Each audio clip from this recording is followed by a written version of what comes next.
Hello, friends, enemies, passerbyers, and perverts who assume that I'm a cam girl. Welcome back to my channel. Yesterday, I was rifling through my middle school yearbook, stopping to take bets on which kids I thought would be in jail by now, when I eventually stumbled upon my own yearbook photo. After passing out from the initial trauma, and then regaining my strength by nibbling on an animal cracker I found underneath my desk, I began to reflect upon my younger self. Now, I had 3 major stages in my youth. Part 1. A legend is born. I slithered out of the womb wearing a tiny top hat and doing jazz hands. I'd stolen the outfit from a tiny doll propped up on my mother's nightstand during my nightly excursions as a zygote. I did a 3-minute set for the nurses, using the remnants of my umbilical cord as a microphone. It was met with tepid applause. My moniker was Fetus of the Night, and my parents have not known peace since. Part 2. The peanut stage. Named as such because much like the legume, I was small, brown, and 2% of the human population would go into anaphylactic shock after coming into direct contact with me. I attained a level of greasiness that should not have been humanly possible. My bodily proportions resemble that of a misshapen Filipino man. And to boot, I was incredibly salty. Part 3.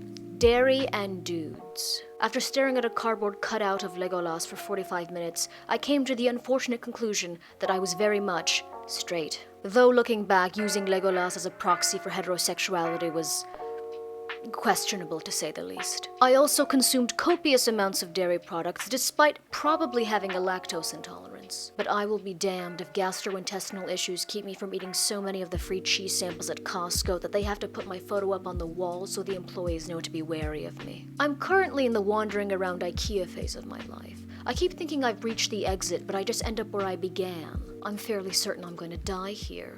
I can't show any weakness, though. The employees can smell it. I'm planning on sustaining myself on the meatballs until the spring.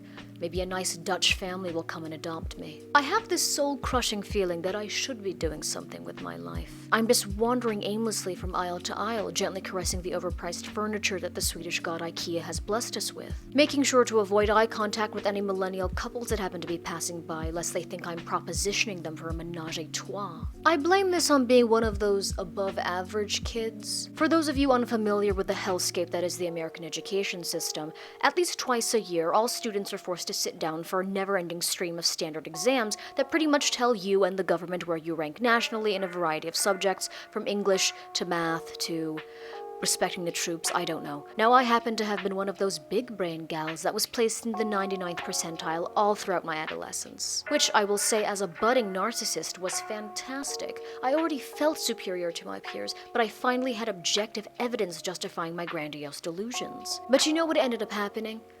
Expectations began to emerge. They lingered in my peripheral vision, like one of those shadowy figures you see out of the corner of your eye after purposely not sleeping for a few days because you just wanted to know what it felt like. And every time I didn't get a perfect score on an exam, I could see them taking out their little notepads and scribbling away in disappointment. To who they were reporting, I have no clue, but it was snitch-like behavior and I was not a fan. Now I was expected to do something with my life. Hold the brakes, Susan, but how dare you assume that I will be contributing to society in any shape or form? I will remain a barnacle on the ship built by the accomplishments of people better than me. I say a barnacle and not a leech because I will be leaving far more extensive damage. Being exceptional when you're 12 doesn't mean anything. I wasn't a musical prodigy or one of those blind kids that learned how to use echolocation. No, I was just able to count past 10 without having to jump around in a circle, which at that age was considered impressive. I had built the foundation of my identity on my intellect, so when I eventually began regressing to the mean, I thought,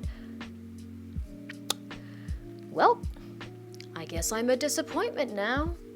I am at the point where the most basic mentally stimulating activity is exhausting. I used to be such an avid reader. I used to make a snug fort out of the beanbags in my local library, throat punching all the kids that tried to get to them before I did with little to no remorse. Screw you, Hannah. That's what you get for not inviting me to your bat mitzvah. I would devour books like they were entrees at a buffet, and I was a customer with a freshly acquired and ravenous tapeworm. I read all of Tolkien, Bloom, Rowling. This was before she had a Twitter account. Tchaikovsky, not even an author, I still read his works. I read every book series I could get my hands on, even those Animorphs. Okay, I never actually read them, but I did used to stare at the covers for so long that one of the librarians would come up to me and ask me if I was okay. Heck, I even remember reading the entire Bible. I called Jesus' resurrection, by the way. The prose are also way too flowery. I tried contacting the original editors, but nobody was listed. That was me in the past. Currently, I get exhausted reading nutrition labels. I don't actually follow them, of course. I just do it so the security cameras see me and they think that I'm healthy. It's entirely performative. I didn't think it was possible to become functionally illiterate as an adult. Yet here I am. I peaked intellectually in the 6th grade, and now my entire adult life is just slowly coming to terms with this fact. Well, at least I didn't have an emo phase, so I still have some shred of my dignity left.